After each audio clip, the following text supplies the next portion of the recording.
우리 주 예수 그리스도께서 십자가에서 죽으셨지만 죽음에서 다시 살아나셨습니다. 아까 새벽엔 잘하셨는데 다시 한번 하겠습니다. 우리의 구주 예수 그리스도께서 십자가에서 죽으셨지만 죽음에서 다시 살아나셨습니다. 우리는 부활을 믿습니다. 그러면 부활은 단지 맹신일까요? Blind faith, 그게 어떻게 설명될 수 있을지, 가능할지는 모르겠지만 그냥 믿으려니까 믿는 맹신일까요? 아닙니다. 오늘 성경 본문은 사도 바울을 통해서 부활에 대한 이성적이고 논리적인 이치를 설명하고 있습니다. Rational and logical reasoning for the resurrection. 자, 오늘 본문의 말씀의 35절은 바로 서론으로서 그 질문을, 두 가지 질문을 합니다. 누가 묻기를 죽은 자들이 어떻게 다시 살며 사람이 죽었는데 어떻게 사느냐, 즉 부활이 무슨 있기는, 부활이 무슨 가능하냐 하는 그 질문입니다. 또 어떠한 몸으로 오느냐, 설사 살아난다 한들 그러면 부활한 몸은 어떠한 몸이 되겠느냐 하는 질문을 던집니다. 이 두 질문에 대해서 그리고 다음에 나오는 36절에서부터 답을 하고 있습니다. 자, 먼저 첫 번째 질문, 부활에 대한 첫 질문, 어떻게, how, 죽은 자가, 죽은 것이 다시 살 수 있느냐. 36절 보십시오. 어리석은 자여, 너의 뿌리는 씨가 죽지 않으면 살아나지 못하겠고, 또 너의 뿌리는 것은 장래 형체를 뿌리는 것이 아니요 다만 밀이나 다른 것의 알갱이 뿐이로되, 하나님이 그 뜻대로 저에게 형체를 주시되 각 종자에게 그 형체를 주시느니라. 자, 대답을 합니다. 어리석다. 이 말은 뭐냐면 이미 우리 주변에 이러한 역사가 일어나고 있는데 우리는 깨닫지 못하고 모르고 있는 거예요. 한국말에 낫 놓고 기억자 모른다는 말이 있죠. 우리 주변에 이 일들이 늘 일어나고 있는데도 불구하고 우리는 부활의 이치를, 그 신비를 모르고 있습니다. 그래서 비유를 듭니다. 즉 형체가 아닌 씨를 뿌렸을 때에 그 씨가 죽어서 그 형체가 나오는 비유예요. 씨앗의 비유입니다. 예수님도 요한복음 12장 24절에 그 비유를 들었습니다. 본인의 십자가에 못 박혀 죽는 것이 바로 하늘의 밀알과 같이 땅에 떨어져 죽지만은 그래서 많은 생명으로 나오게 될 것을, 예수님을 믿어서 부활하신 예수님 믿음으로 모든 믿는 자가 생명을 얻게 될 것을 그 밀알의 비유로 설명하셨습니다. 우리 한국 분들 도토리 좋아하시죠? 도토리 땅에 떨어져 뿌리가 나오고 그리고 거기서 도토리 나무가 되는 거 아세요? 도토리 씨앗입니다. 뇌에 좋다고 알몬드 드시죠? 호두 드시죠? 그거 다 씨앗입니다. 오늘 아침에 식사하신 분들 쌀 드셨죠? 그 쌀 알곡입니다. 씨앗입니다. 우리가 먹는 각종 곡식과 또 건과류, 넛츠들, 이 모든 것 다 씨앗이에요. 근데 한번 그 씨앗을 가만히 가운데를 잘라서 보세요. 안에 뭐가 있습니까? 대부분 그냥 허연 것밖에 안 보이죠. 제가 이번 주에 그 씨앗이 어떻게 생명체로 돼서 뿌리가 나고 싹이 나오고 하는 그것에 대해서 좀 리서치를 좀 해봤는데, 과학자들이 하는 얘기는 고작 거기에 두 가지 정도밖에, 씨앗에 있는 두 가지예요. 하나는 거기에 씨눈과 같은 그 알갱이가 있고, 나머지는 그 알갱이가 필요한 영양분을 공급하는 그거예요. 근데 거기에 사과나무가 있습니까? 알몬드 나무가 그림이 그 모양이 있습니까? 쌀이라는 어떤 그런 벼의 모습이 있습니까? 전혀 없습니다. 그냥 허연 덩어리에 그 눈알 같은 그 생명체인데 이것이 물에 들어가면은 살아납니다. 이거 어떻게 리서치를 했는데 과학자들이 설명하는 것은 제가 지금 말한 것처럼 그렇게 설명하지만은 이게 어떻게 생명이 되는지에 대해서 설명한 것을 찾을 수가 없었어요. 이게 어떻게 가능하냐? How is it possible? How is it possible? 설명이 없습니다.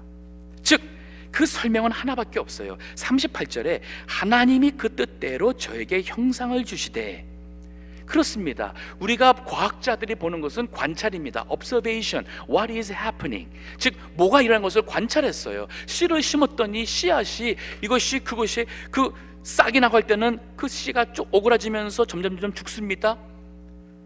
그리고는 거기에서 생명체가 나와서 그 하나는 없어지지만은 거기에 이 놀라운 형체가 나오는 거예요. 근데 그것이 바로 38절에 하나님이 그 뜻대로 저에게 형체를 주시되 각 종자에게 그 형체를 주시느니라. 이 말씀이 바로 창세기의 1장에 보게 되면은 창조하실 때에 하나님이 하신 일이었어요. 각 모든 종류의 식물들이 그 종류대로 씨 맺는 종자가 있으라 했다는 거예요. 창세기 1장 11절 12절 말씀. 하나님이 가라사대 땅은 풀과 씨 맺는 채소와 각기 종류대로 씨 가진 열매 맺는 과목을 내라 하시매 그대로 되어 땅이 풀과 각기 종류대로 씨 맺는 채소와 각기 종류대로 씨 가진 열매 맺는 나무를 내니 하나님의 보시기에 좋았더라. 씨 맺는 각기 종류대로 씨 맺는 according to its kind. 세상에서는 진화론, evolutionism을 가르칩니다. 하지만 그 에볼루셔니즘, 이 진화론이 설명할 수 없는 게 뭐냐면은 한 종자가 다른 종자가 되는 것을 설명할 수 없어요. 사람도 마찬가지입니다. 한 원숭이가 사람이 되는 그 중간에 있는 missing link, 그 원숭이와 사람 중간에 있는 진화 과정에 있는 그 다른 종류가 없어요. 사람이면 사람이라는 독특한 염색체가 있습니다. 크로모소스. 원숭이는 원숭이의 독특한 그 염색체는 변할 수가 없는 거예요. 하나님이 창조하실 때에 모든 식물과 동물과 모든 생명체는 각각 그 종류대로, 식물 같은 경우에는 씨를 맺음으로써 그 씨앗이 똑같은 종류를 맺을 수 있도록 하신 것이 바로 하나님이 하신 이 씨앗의 생명으로 돼가는 이 과정이 우리 주변에 이 기적이 늘 일어나고 있습니다. 부활이 일어나고 있어요. 알몬드가 부활하고 있고 호두가 부활하고 있고 도토리가 부활하고 있어요. 그 생명을 주신 분이 바로 하나님이라는 것입니다. 어떻게 죽은 자가 가능하냐? 비유로서는 형체가 아닌 씨를 뿌릴 때에 나타나는 이 현 자연 속에 있는 하나님의 생명을 주시는 부활, 그리고 이것은 하나님께서 종자와 형체를 주신다는 이 사실을 먼저 설명합니다. 그러면서 그렇다, 그러면 부활이 됐을 때에 우리가 무슨 몸을 입고 나겠습니까? 어떠한 모습일까요? 라는 질문을 던집니다. 어떠한 몸으로 오겠느냐? 거기에 대한 답은 여기 39절에서부터 나옵니다. 육체는 다 같은 육체가 아니니 하나는 사람의 육체요, 하나는 짐승의 육체요, 하나는 새의 육체요, 하나는 물고기의 육체라. 자, 우리가 알고 있는 육체가 많이 있습니다. 여기 말하고 있는 그 육체라는 것은 영어로 보면 플래시로 번역을 해놨어요. 이거는 소위 뭐냐면 몸뚱이를 얘기하는 거예요. 살덩이를 얘기하는 겁니다. 그리고 그 다음 40절부터 나오는 또 몸이라는 표현이 나옵니다. 형체라는 표현이 나옵니다. 그것은 영어로는 body, 즉 이 살덩이가 부젓은 어떠한 형체를 이루듯이 먼저 형체를 이루기 전에 우리 살덩이, 이 몸을, 육체를 본다 그러면은 사람의 육체가 있고 짐승의 육체, 새의 육체, 물고기의 육체가 있다는 거예요. 자, 이 여러 종류의 육체가 있는 것을 설명을 하는데, 그럼 우리 육체가 무엇으로 만들어졌나요? 그 chemical element, 즉 화학 원소를 살펴보게 되면 사람의 99%, 우리 몸의 90%가 6가지, 4가지가 거의 전부고, 그리고 99%는 6가지 화학 원소로 되어 있습니다. 산소, 옥시전, 수소, 하이드로전, 탄소, 카본, 질소, 나이트로전, 칼슘, 다 알죠? 칼슘. 그리고는 인이라고 하는 포스포러스예요. 우리 인간의 살덩어리가 우리 살덩어리에다가 우리 뭐 여러 기관들이 있습니다. 뇌 있습니다. 피 있습니다. 이 모든 것이 결국은 그 원소를 이거 분해하고 분해가면은 결국 우리 몸을 구성하고 있는 화학 원소는 이거예요. 이 세상에 있는 이 많은 물질들과 많은 생명과 모든 것을 구성하고 있는 이 세상에 있는 그 원소들이 몇 개인지 아십니까? 우리 인간이 발견한 이 세상의 모든 것을 구성하고 있는 그 원소는 118개입니다. 전부예요. 그러면 짐승의 육체는 다른가요? 새 육체는 다른가요? 살덩이는 화원소가 똑같아요. 그러면 이 육체가 하나님께서 흙으로 만드시고 그리고 그 코에다가 하나님의 생명을 부음으로써 우리가 생명체가 됐는데 그 호흡을 걷어가신 것이 우리 육신이 죽은 겁니다. 그럼 우리 육체, 살덩이는 어떻게 됩니까? 산화작용이 일어납니다. 공중에 있는 산소와 함께 화학 반응을 일으켜요. 그리고는 점점 디컴포즈 됩니다. 이게 바로 뭐냐면 썩는다는 말이죠. 근데 썩는다는 말은 바로 뭐냐면 흙으로 돌아간다는 말입니다. 그 흙으로 돌아가는 과정 속에, 썩는 과정 속에 나는 냄새가 악취고, 그것서 화학 반응이 다 끝나면 인간의 살이 흙으로 돼버렸어요. 흙에서 시작이 되어서 하나님이 그 화학 원소들을 그것이 몇 개씩 어떻게 뭉쳐있고 어떤 모양으로 뭉쳐있에 따라서 그것이 여러 종류의 형체가 되고 기능이 되고 여러 종류가 되어버리는 거예요. 이게 우리예요. 인간입니다. 이것이 어떻게 가능합니까? 이것 또한 하나님의 놀라운 능력의 기적의 부활인가 하면은 우리 인생이라는 것이 과연 어떤 형체로 나타나느냐? 자, 원소는 똑같은데 흙의 원소나 우리 인간의 살덩이나 우리 몸의 원소나 결국은 똑같은 118가지의 그 전체도 아니죠. 우리 인간 같은 경우는 99%가 그 고작 6가지의 원소로 되어 있는데 하나님께서 어떻게 하냐에 따라서 모양이 다 다른 거예요.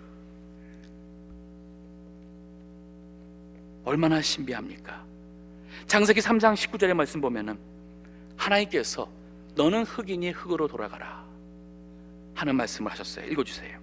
네가 얼굴에 땀을 흘려야 식물을 먹으리고 필경은 흙으로 돌아가리니 그 속에서 네가 취함을 입었으니라. 너는 흙이니 흙으로 돌아갈 것이니라 하시니라. 우리 인간이 이렇습니다. 자, 그러면 부활한 몸이 어떻게 될 것인가? 오늘 본문에 여기 40절 보게 되면은, 자, 살덩이라고 말한다면은 우리는 흙과 다를 게 없는 그러한 참 너무나도 허무하지요. 그런데 여기에 영광이 있어요. 40절 보십시오. 자, 육체는 그런데 여러 종류의 육체가 있죠. 근데 40절 보니 하늘에 속한 형체도 있고, 그 뭐가 물질체가 모여서 형체를 이루었습니다. 땅에 속한 형체도 있으나 하늘에 속한 자의 영광이 따로 있고 땅에 속한 자의 영광이 따로 있으니 해의 영광도 다르며 달의 영광도 다르며 별의 영광도 다른데 별과 별의 영광이 다르도다.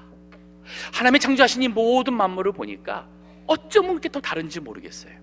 그 각자의 그 형체마다 거기에 영광이 있습니다. 여기 말하는 영광이라는 것은 그 형체가 갖고 있는 독특한 아름다움이에요. 독특한 특성입니다. 그 존재의 의미입니다. 해를 보세요. 똑같은 물질인데 그 요소들인데 거기서 열이 나와요. 그 열로서 이 지구까지 따뜻하게 만듭니다. 에너지가 그래요. 달을 보세요. 열 안 납니다. 열을 흡수합니다. 그 표면은 춥다 그래요. 지구, 별, 그 많은 별들이 빛이 다릅니다. 색깔이 다릅니다. 이 모든 것이 다 다르다는 거예요.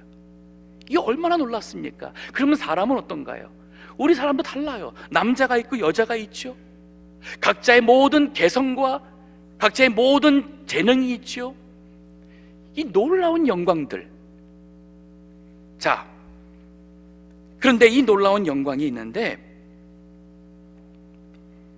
우리가 알지 못하는 또 다른 몸이 있습니다.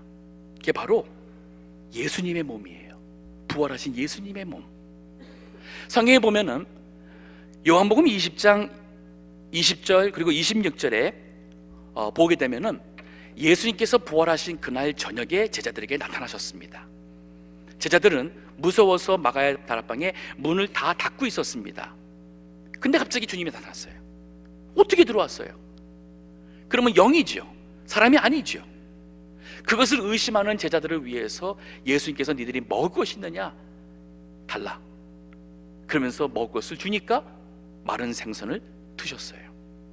요한복음 20장 20절 26절 읽어주세요. 이 말씀을 하시고 손과 옆구리를 보이시니 제자들이 주를 보고 기뻐하더라. 그 바로 전절부터 읽어주세요. 19절. 이날 곧 안식 후 첫날 저녁 때에 제자들이 유대인들을 두려워하여 모인 곳에 문을 닫았더니 예수께서 오사 가운데 서서 가라사대 너에게 평강이 있을지어다. 네, 두려워서 문을 닫고 있는데 주님께서 그 가운데에 나타나서는 너에게 평강이 있을지어다. 26절도 읽어주세요. 여드레를 지나서 제자들이 다시 집 안에 있을 때에 도마도 함께 있고 문들이 닫혔는데 예수께서 오사 가라사대 가운데 서서 가라사대 너희에게 평강이 있을지어다 하시고, 성경은 분명히 기록합니다. 문이 닫혔다는 것을 기록한 것은 주님께서 나타난 그 자체가 우리가 아는 과학적으로나 우리가 아는 이 인간의 세상으로서는 설명할 수가 없는 거예요. 그러면 그 영은 혼이야죠, 사람이 아니죠. 그런데 이 같은 기록을 한 누가복음 24장에 보게 되면 이런 말씀이 있습니다. 제가 누가복음 24장 38절부터 읽습니다. 예수께서 가라사대 어찌하여 두려워하며 어찌하여 마음에 의심이 일어나느냐, 내 손과 발을 보고 나인 줄 알라. 즉 우리 육신의 눈에 보였어요. 예수님의 손과 발 다 보였습니다. 영은 살과 뼈가 없으되 너희 보는 바와 같이 나는 있느니라. 누가복음 24장 40절에 계속 말합니다. 이 말씀을 하시고 손과 발을 보이시나 저희가 너무 기쁨으로 오히려 믿지 못하고 기이 여길 때에 이르시되 여기 무슨 무슨 먹을 것이 있느냐 하시니 이에 구운 생선 한 도막을 드림에 받으사 그 앞에서 잡수시더라. 자, 주님 부활하신 그 육신의 몸, 우리가 알고 있는 별이나 짐승이나 새나 우리의 육신이나 그 어떤 것과 비교할 수 없는 다른 몸이에요. 벽을 뚫고 들어왔는지 넘어서 들어왔는지 스며 들어왔는지는 모르겠지만 그 벽에 제한받지 않고 나타나셨어요. 근데 살과 뼈가 있었어요. 드셨습니다. 아마 그 몸은 마음대로 먹어도 살찌지 않을 것이고 성인병 안 걸릴 것 같아요. 안 걸립니다. 왜냐하면 요한계시를 보면은 우리 다시는 아픔도 죽음도 없다 그랬으니까. 변화된 그 몸, 우리가 알지 못하는 또 하나의 몸이 있어요. 이 몸이 있다는 것을 설명하기 위해서 보라 이거예요. 이 살덩이 육체, 흙이지만은 하나님께서 거기에 생명을 넣어서 살을 만들고 그때는 인간의 육체가 됩니다. 짐승의 육체, 새의 육체, 물고기 육체가 됩니다. 근데 단지 그냥 그 살덩이가 아니라 이게 형체를 가지고 영광을 하나님께서 부여했어요. 하늘에 속한 영광이 있는가 하면 땅에 속한 영광이 있습니다. 이 영광을 어떻게 설명하겠습니까? 각자가 갖고 있는 하나님 창조하신 그 모든 창조물에 갖고 있는 그 독특한 영광을 어떻게 설명하겠어요? 그런데 부활할 우리의 그 몸은 우리가 알고 있는 우주의 그 어떠한 형체나 어떠한 영광으로도 비교할 수 없는 또 하나의 놀라운 세계예요. 그래서 데살로니가 전서 4장 16절부터 보게 되면은 예수님이 재림하실 때에 구름 속으로 우리 살아남은 자들도 들어 올려라는 표현이 나와요. 주님이 재림하시는데 먼저 죽었던 자들이 땅에서 일어나 부활해서 주님을 영접하고, 그리고 살아남은 자들이 우리의 몸이 들려서 주님을 영접한다는 표현이 나옵니다. 이 말은 우리가 변화가 된 거예요. Transformed. 자, 오늘 본문에 여기 그 고린도전서 15장 50절 말씀 보세요. 오늘 본문에서 좀 더 뒤로 가보면은 형제들아 내가 이것을 말하노니 혈과 육은 하나님 나라를 유업으로 받을 수 없고 또한 썩은 것은 썩지 아니할 것을 유업으로 받지 못하느니라. 보라, 내가 너에게 비밀을 말하노니 우리가 다 잠잘 것이 아니요 즉 사람이 죽었으면 끝난 게 아니라는 거예요. 마지막 나팔에 순식간에 호련히 다 변화하리니, 이 마지막 나팔 때 주님이 재림하신 거예요. 그럴 때 우리가 다 변한다 그랬습니다. 53절에 이 썩을 것이 불과 불 썩지 아니할 것을 입겠고 이 죽을 것이 죽지 아니함을 입으리로다. 이 썩을 것이 썩지 아니함을 입고 이 죽을 것이 죽지 아니함을 입을 때에는 사망이 이김에 삼킨 바 되리라고 기록된 말씀이 응하리라. 사망아, 너의 이기는 것이 어디 있느냐? 사망아, 너의 쏘는 것이 어디 있느냐? 사망에 쏘는 것은 죄요 죄의 권능은 율법이라. 우리 주 예수 그리스도로 말미암아 우리에게 이김을 주시는 하나님께 감사하노니. 자, 지금 우리가 눈에 보이는 이 세계가 다 아닙니다. 우리 눈에 안 보이는 영의 세계라 해서 그것이 다 아닙니다. 이것을 우리가 다 상상할 수 없고 알지 못하는 부활의 생명과 부활의 그 형체에 대해서 성경이 말씀하고 있어요. 그러면서 이제 42절서부터 오늘 본문의 이 질문에 대해서 성경적으로 부활의 소망과 신앙으로 정리해 줍니다. 42절 보세요. 죽은 자의 부활도 이와 같으니. 자, 이제 설명해 주는 거예요. 그 위에서 설명한 것에 대해서 정리해 주는 겁니다. 죽은 자의 부활이 뭐 어떻습니까? 썩을 것으로 심고 썩지 아니할 것으로 다시 살며. 지금 우리의 몸은 썩을 몸입니다. 그렇기 때문에 5년 만에 보니까 많이 얼굴이 상해졌어요. 주름이 늘고. 우리 교우도 병원에 가셔서 참 기도하고 막 해서 또 본인도 기도해서 다 의사의 손을 통해서 회복해서 나왔습니다. 그러면 늙지 않아야죠. 건강 회복해서 나왔는데 1년이 지나고 보면은 여전히 건강하긴 하신데 변했어요. 이전처럼 젊지 않습니다. 그리고 자꾸 육신이 하나 둘 고장이 납니다. 바로 이 말씀이에요. 지금 우리의 몸은 썩을 몸입니다. 근데 이 썩을 몸, 이 썩을 것으로 심게 되는 우리 죽습니다. 육신의 죽음입니다. 하지만 부활할 때는 썩지 않을 육신의 몸으로 나온다는 얘기예요. 43절에 욕된 것으로 심고 영광스러운 것으로 다시 살며. 지금 우리의 육신의 몸은 욕된 몸, 즉 부끄러운 것, 부족한 것이 있다는 말입니다. 어떤 사람들은 다른 사람처럼 건강하지 않아요. 건강하지 못한 육신 가진 사람이 있습니다. 어떤 사람들 자기 신체에 대해서 열등감 갖고 신체에 대해서 부끄러워 갖는 사람도 없잖아 있을 겁니다. 늙어갑니다. 우리가 노인이 되어서는 이 육신의 몸, 젊었을 때의 몸과 생각할 때에 부럽습니다. 냄새가 납니다. 그런데 부활할 때 그 몸은, 즉 어떠한 몸으로 우리가 다시 일어나느냐 하는 그 질문에 대해서 신앙적으로 설명해 주는 거예요. 우리가 하나님께서 우리를 살리실 그 부활의 몸은 욕된 것으로, 이 욕된 몸에 죽지만은 영광스러운 것으로 다시 산다 그랬습니다. 약한 것으로 심고 강한 것으로 다시 살며 육의 몸으로 심고 신령한 몸으로 다시 사나니 육의 몸이 있은즉 또 신령한 몸이 있느니라. 자, 첫 번째 정리는 뭐냐면 신령한 몸으로 부활한다는 얘기예요. 이 모든 것을 한마디로 정리하면은 지금 우리에게 있는 몸은 육의 몸이지만 우리가 부활할 때의 그 몸은 신령한 몸이라는 거예요. 이 신령한 몸은 그 이상의 어떤 것으로 대신 설명할 수가 없습니다. 하지만 확실한 것은 예수님처럼 문이 닫힌 곳에 그 가운데 딱 나타나셔서는 만져봐라, 먹을 거 달라, 먹을 수도 있습니다. 그렇다 해서 먹지 않으면 우리처럼 새끼 안 먹으면 배가 고픕니까? 말라집니까? 죽어갑니까? 그럴 몸 아니라 그랬습니다. 사망이 없다 그랬어요. 요한계시록 21장 3절부터 5절 말씀. 내가 들으니 보좌에서 큰 음성이 나서 가로되 보라, 하나님의 장막이 사람들과 함께 있음에 하나님이 저희와 함께 가시리니 저희는 하나님의 백성이 되고 하나님은 친히 저희와 함께 계셔서 모든 눈물을 그 눈에서 씻기심에 다시 사망이 없고 애통하는 것이나 곡하는 것이나 아픈 것이 다시 있지 아니하리니 처음 것들이 다 지나갔음이로라. 다시는 사망이 없다 그랬습니다. 죽지 않습니다. 우리가 언젠가는 죽습니다. 너무 두려워하지 마세요. 어차피 이 육신의 몸은 썩을 겁니다. 어차피 육신의 몸은 약해질 것이고, 나이 들수록 더욱더 우리의 욕된 몸으로 계속 변화되는 것은 막을 수가 없습니다. 하지만 우리 부활하는 그 몸은 다시는 죽지 않습니다.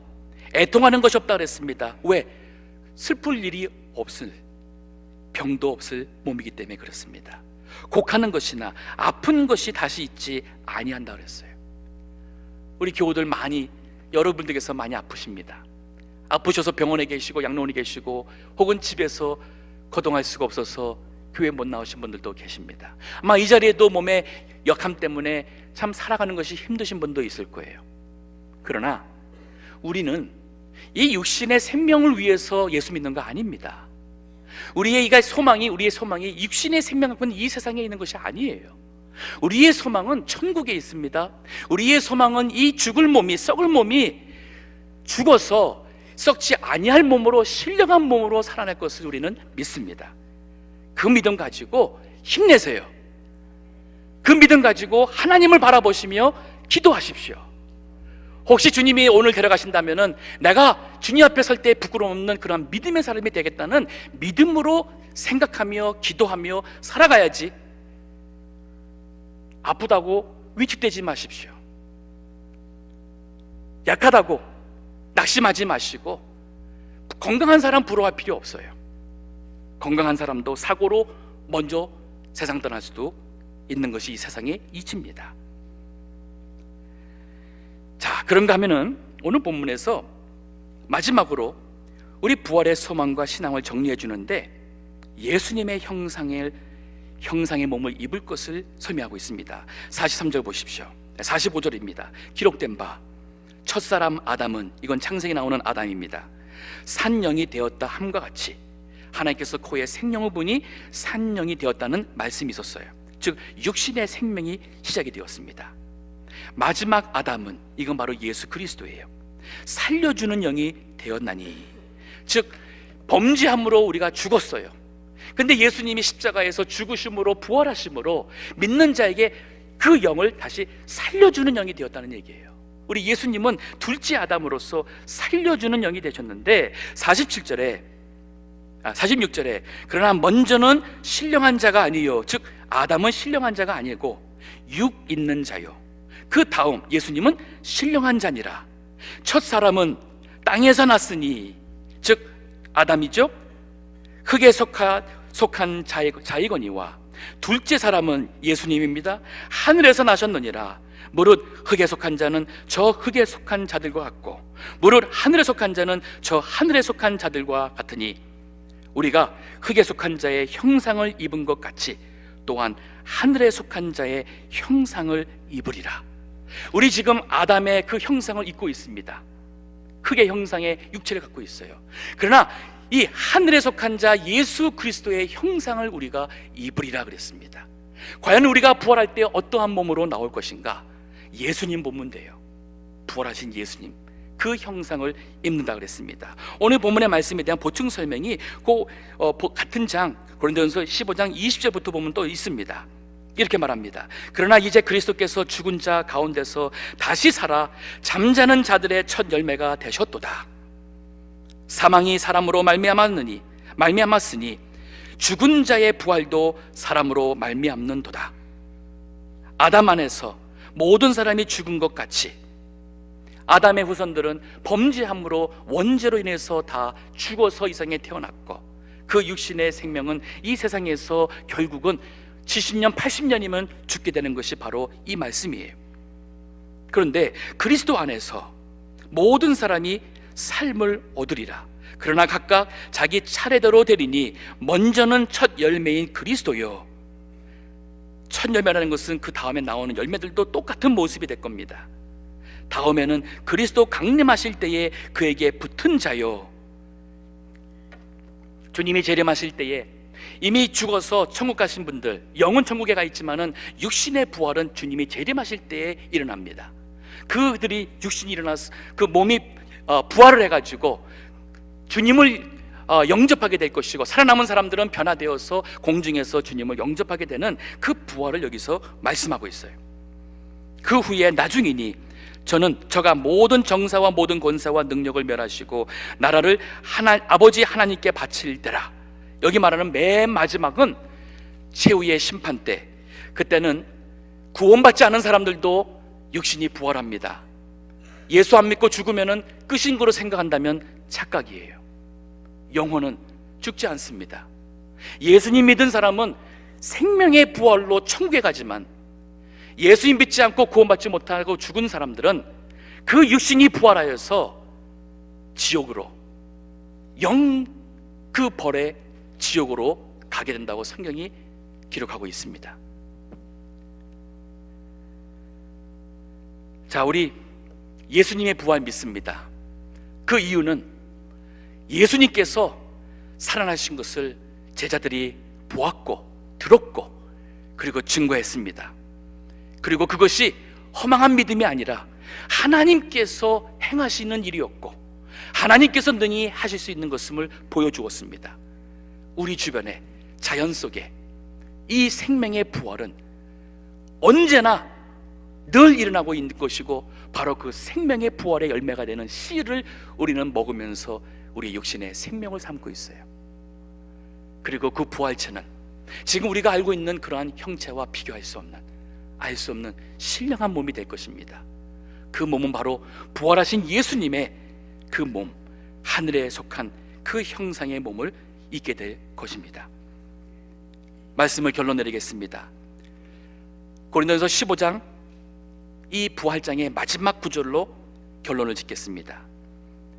58절에 그러므로 내 사랑하는 형제들아, 견고하며 흔들리지 말며, 이 부활의 신앙, 예수 그리스도의 십자가와 부활을 믿는 이 구원의 신앙에서 흔들리지 말라는 거예요.